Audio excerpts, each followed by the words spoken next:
Hi and welcome back to my little film and TV channel. I'm going over to Netflix today on one of their dubbed films. You can watch it in the original language, of course you can, but I did watch it in the dub just to save time. The fact that I couldn't fully concentrate on the thing in the background if it was subtitles. It is an action film, so it's the actual verbal in this isn't overly important in all fairness. So the dubbing's very good actually. It is very good, but not that it makes a lot of difference to the film itself.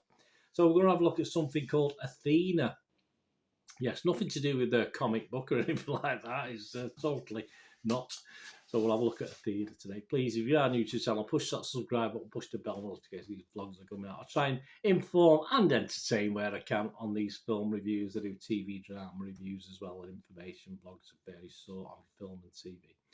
So please push that subscribe button. And if you can, leave your comments. Let me know anything about this film or anything you want to talk about film and TV. It's absolutely fine. And you can give us a little thumbs up. It's nice to get views, but you can give us a little thumbs up, guys. It'd be much appreciated. Making all film and TV watcher very, very happy. Yes, Athena, a 15 certificate, 99 minutes. Yeah, it was okay. Length was fine. Drama, action, thriller.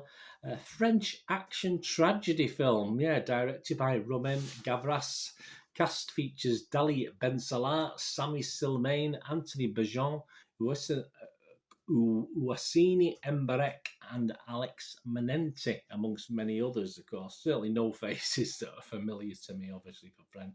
It was a French film. It may be familiar if you're used to watching French TV and French films.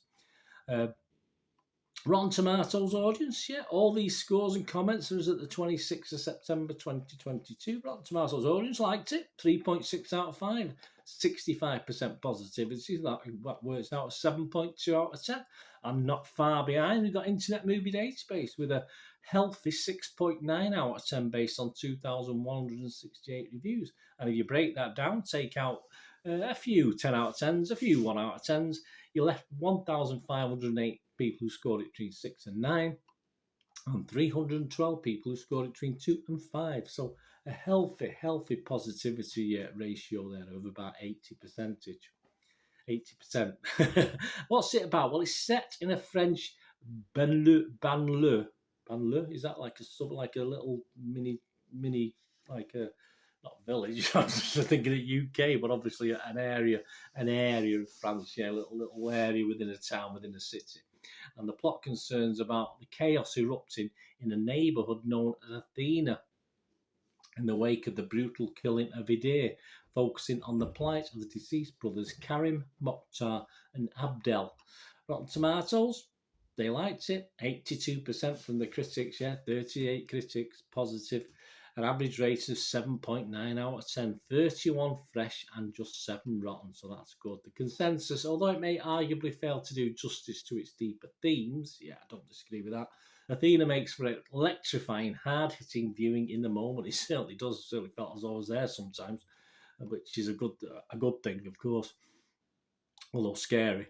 Metacritic uses an average, of course. They've got it 70 out of 100, so that's based on just 16 critics. So, but that's 10 positive, 6 mixed. Yeah, I was a bit puzzled about the mixed. I'm not too sure, and 0 negative, but so still good. And it scored anything between 58 out of 100 and 100 out of 100. Just have a look at some of the critics. We'll name them. Peter de Brugge from Variety. He said, it's not propaganda. No. Sure, it could be seen as a passionate call to action, giving audiences a taste of resistance, but the screenwriters Gavras Lee and Elias Belkeder temper that catharsis with a strong sense of caution. It doesn't just give us one side of the eye. I mean, you sort of think it does, but obviously it looks at this from if you like, the mob's point of view or the revolutionaries' point of view, whichever way you want to look at it, and also from the police point of view. There's more than one side to this, although obviously most of the film you sort of seen the side of the rioters, if you like. Tom Rhys-Lafley from RogerEbert.com said, a fast-moving political thriller and urban drama that feels genuinely cinematic. It does, with technical finesse to spare. Absolutely agree, mate. Justin Chang from the LA Times said, as a sustained piece of action choreography, Athena is frequently staggering. It is. It's like, if you think of was it 1917 where they had the the guy runner from the trench and going to put a message, and it followed, and it obviously stopped following one guy. It follows one guy, then it moves to another guy and looks at it from different protagonists. This Athena, but it's a similar style where you sort of, because you're following a certain character and then it's coming out and moving to another character who then goes in again. It does just take you with it, and it is, yeah, staggering is a word, and it just sort of grabs you, yeah. As the Justin goes on, as a drama about police violence, the woes of a long-ignored underclass, and the complexities of modern French identity, the movie feels thin and over-determined.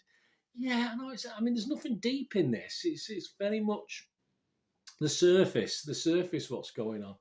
But and it does what it does without getting too involved in the deep, in the politicalness of it all. Just a lot of people just reacting to something, and that's what it is, and that's what rioting is sometimes, isn't it? Most of them don't know what they're rioting for, or they think they do. Hollywood Reporter's David Rooney, he said, while the film's emphatic style can become draining, and its attention to technique risks overshadowing the interpersonal drama, there's an operatic grandeur here that won't quit. Yeah, a bit Les Miserables, this as well, giving the constantly escalating violence considerable power.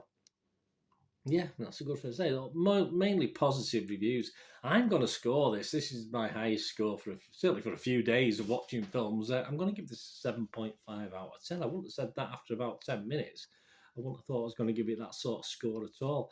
As I said, it doesn't delve deep into the political ramifications and the backdrop to this thing. We know what's happened. A young lad's been killed. And obviously, the suburb has come up in arms against the police who they blame for the killing, rightly or wrongly. As I say, the film will tell us.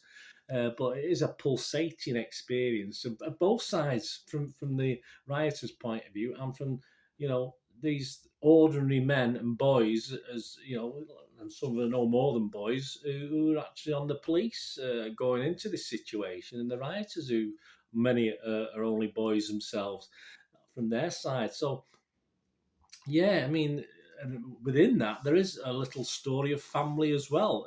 All right, it doesn't quite, as one of the critics said, it does get lost a little bit, but by the end, it certainly doesn't get lost. You're there, you get the heartache of the tragedy of the family, that's for sure. As I said, I wasn't sure I'd like it when it started, but it just grew. The filmmaking was excellent. You could actually feel the tension, the atmosphere, the horror of it all throughout the eyes of, as I said, the various protagonists who actually go central to camera throughout it. Probably about 5, 6, 7 protagonists who get involved at various stages. No great verbal dialogue, so as long as I say, the dubbing's fine, the dubbing acting's pretty good, but it's not necessarily a must thing anyway, because obviously, as I say, it's a lot more action than perhaps the verbal. But a pulsating 90 minutes of action for me. Say, once I got into it, after that first 10 or 15 minutes, and it's got a little nifty morale sting in the tail as well. So stick with it till the end, guys. Don't leave. Don't think it's finished, because it does have that little moral. There's a moral to this story. This violent, aggressive story with a little sting in the tail at the end. So, yeah, 7.5 from me. As I say, I was very impressed with Athena. Give it a watch, guys. Let me know what you think. As I say, don't don't think too deep about what's going. Just watch the action. Just go along with it. It was certainly intense at times and scary at times, and ultimately pretty sad. But there you go. Thanks for watching. Until we meet again, that's one thing, don't I? Please stay safe, everyone. Bye for now.